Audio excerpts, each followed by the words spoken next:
Welcome back to my channel. ഇന്ന് ഞാനൊരു പൊരിച്ചപ്പത്തിരിയുടെ റെസിപ്പിയുമായിട്ടാണ് വന്നിട്ടുള്ളത്. ഇത് നമുക്ക് നോമ്പുകാലത്തൊക്കെ ഉണ്ടാക്കാൻ പറ്റിയ നല്ലൊരു റെസിപ്പിയാണ്. നമുക്കിത് ബ്രേക്ക്ഫാസ്റ്റ് ആയിട്ടും സ്നാക്ക് ആയിട്ടും ഒക്കെ കഴിക്കാവുന്നതാണ്. കറിയൊന്നും ഇല്ലാതെ തന്നെ ഇത് കഴിക്കാം. അപ്പോൾ നമുക്ക് ഇതിലേക്ക് വേണ്ട ഇൻഗ്രീഡിയൻസ് എന്തൊക്കെയാണെന്ന് ഒന്ന് നോക്കാം. ഈ പൊരിച്ചപ്പത്തിരി ഉണ്ടാക്കാനായിട്ട് ഞാൻ 1.5 കപ്പ് അരിപ്പൊടിയാണ് എടുത്തിട്ടുള്ളത്. പത്തിരിപ്പൊടിയാണ് എടുത്തിട്ടുള്ളത്. ഇനി ഇത് നന്നായി വാട്ടി കുഴച്ചെടുക്കണം. അപ്പോൾ അതിനായിട്ട് കുറച്ച് വെള്ളം സ്റ്റൗവിൽ വെക്കാം. 1.5 കപ്പ് അരിപ്പൊടിക്ക് ഞാൻ 2 കപ്പ് വെള്ളമാണ് എടുക്കുന്നത്. ഓരോ അരിപ്പൊടിക്കും വെള്ളം വ്യത്യാസം ഉണ്ടാവും. അപ്പോൾ നിങ്ങളെ കയ്യിലുള്ള അരിപ്പൊടിക്ക് അനുസരിച്ച് വെള്ളം എടുക്കുക. ഇനി ഇതിലേക്ക് 1/2 കപ്പ് തേങ്ങ എടുത്തിട്ടുണ്ട്. പിന്നെ ഒരു 4 ചെറിയ ഉള്ളി, 1/2 ടീസ്പൂൺ ചെറിയ ജീരകം കൂടി ഇട്ടിട്ട് ഒന്ന് ഒതുക്കിയെടുക്കണം. നന്നായി അരയണ്ട, ജസ്റ്റ് ഒന്ന് ക്രഷ് ചെയ്താൽ മതി. ഈ ഒരു പരുവത്തിലായി കിട്ടിയാൽ മതി. ഇപ്പൊ ഞാനൊരു പാത്രത്തിൽ 2 കപ്പ് വെള്ളം എടുത്തിട്ടുണ്ട്. ഇതിലേക്ക് ആവശ്യത്തിന് ഉപ്പ് ഇട്ട് കൊടുക്കാം. അതുപോലെ തന്നെ 1 ടീസ്പൂൺ നെയ്യും ചേർത്ത് കൊടുക്കാം. നെയ്യിന് പകരം വെളിച്ചെണ്ണ ചേർത്താലും മതി. ഇനി ഇത് നന്നായി തിളച്ച് വരണം. ആ ടൈമില് അരിപ്പൊടി ചേർത്ത് കൊടുക്കാം. ഇത് നന്നായി തിളച്ച് വരുന്നുണ്ട്. ഇതിലേക്ക് പൊടി ചേർത്ത് കൊടുക്കാം. പത്തിരിക്കൊക്കെ പൊടി വാട്ടുന്നത് പോലെ തന്നെയാണ് ഇതും ചെയ്യേണ്ടത്. കുറേശ്ശെയായി ഇട്ടെടുത്തിട്ട് ഇതൊന്ന് വേവിച്ചെടുക്കണം.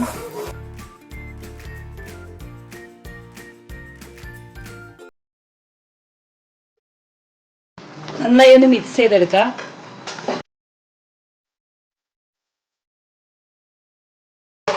ഇപ്പൊ ഇത് നന്നായി മിക്സ് ചെയ്തിട്ടുണ്ട്. ഞാൻ തീ ഓഫ് ചെയ്തിട്ടുണ്ട്. ഇതൊരു മിനിറ്റ് ഒന്ന് മൂടി വെക്കാം. ഇതിനി ചൂടോട് കൂടി തന്നെ കുഴച്ചെടുക്കണം.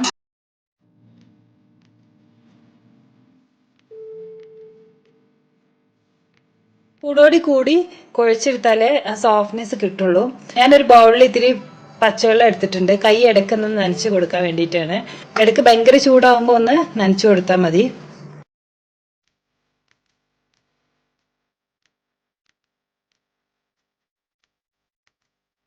ഇനി ഇതിലേക്ക് നമുക്ക് ഒതുക്കി വെച്ചിട്ടുള്ള തേങ്ങ ഇട്ട് കൊടുക്കാം.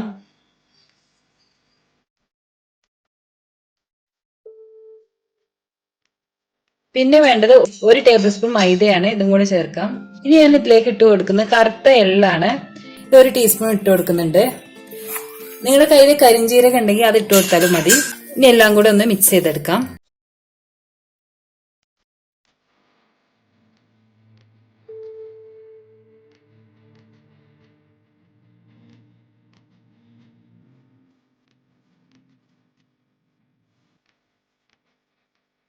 ഇപ്പൊ ഇത് അത്യാവശ്യം നന്നായി കുഴച്ചെടുത്തിട്ടുണ്ട്. ഇപ്പൊ ഞാൻ ഈ മാവ് 3 ഉരുളകളാക്കിയിട്ടുണ്ട്. ഇതുപോലത്തെ വലിയ 3 ഉരുളകളാക്കിയിട്ടുണ്ട്. ഇതൊന്ന് പരത്തിയെടുക്കണം. അത്യാവശ്യം കട്ടിയിൽ തന്നെ ഇത് പരത്തണം.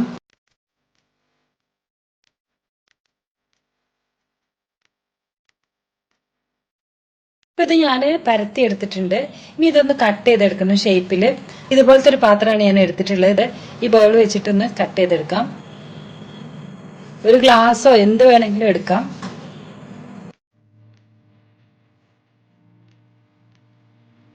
ഈ ഒരു കട്ടിയിൽ വേണം നമ്മുടെ ഈ പത്തിരി. അപ്പൊ അത്യാവശ്യം കട്ടി ഉണ്ടായാലേ ഇതിനൊരു ടേസ്റ്റ് ഉണ്ടാവുള്ളൂ.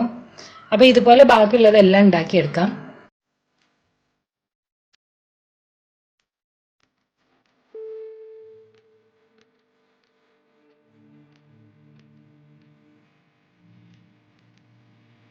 അപ്പൊ ഈ പത്തിരി എല്ലാം പരത്തി എടുത്തിട്ടുണ്ട്. ഇനി ഇതൊന്ന് പൊരിച്ചെടുക്കണം.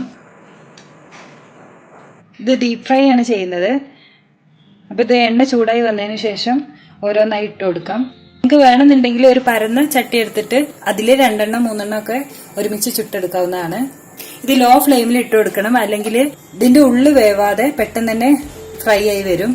അപ്പോൾ ലോ ഫ്ലെയിമിൽ തന്നെ ഇട്ട് കൊടുക്കാൻ പ്രത്യേകം ശ്രദ്ധിക്കുക. ലോ ടു മീഡിയം ഫ്ലെയിമിൽ ഇട്ട് കൊടുത്താൽ മതി. അത്യാവശ്യം കട്ടിയുള്ളതുകൊണ്ട് കുറച്ച് സമയം എടുക്കും ഇത് ആയി കിട്ടാൻ. ഇനി ഇതിലേക്ക് ഇട്ട് കൊടുക്കുകയാണ്. കുറച്ച് കഴിഞ്ഞിട്ട് ഇതൊന്ന് മറിച്ചിട്ട് കൊടുക്കാം.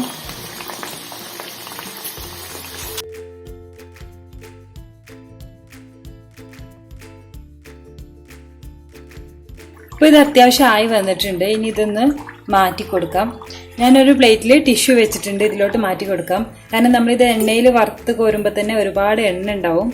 അപ്പോൾ അതൊക്കെ ഒന്ന് പോകാൻ വേണ്ടിയിട്ടാണ് ടിഷ്യൂവിലോട്ട് മാറ്റുന്നത്. ഇനി അടുത്തതും ഇതുപോലെ ഇട്ട് കൊടുക്കാം.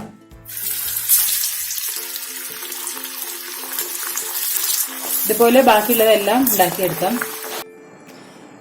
അപ്പോൾ എല്ലാ പത്തിരി ഞാൻ ഇതുപോലെ പൊരിച്ചെടുത്തിട്ടുണ്ട്.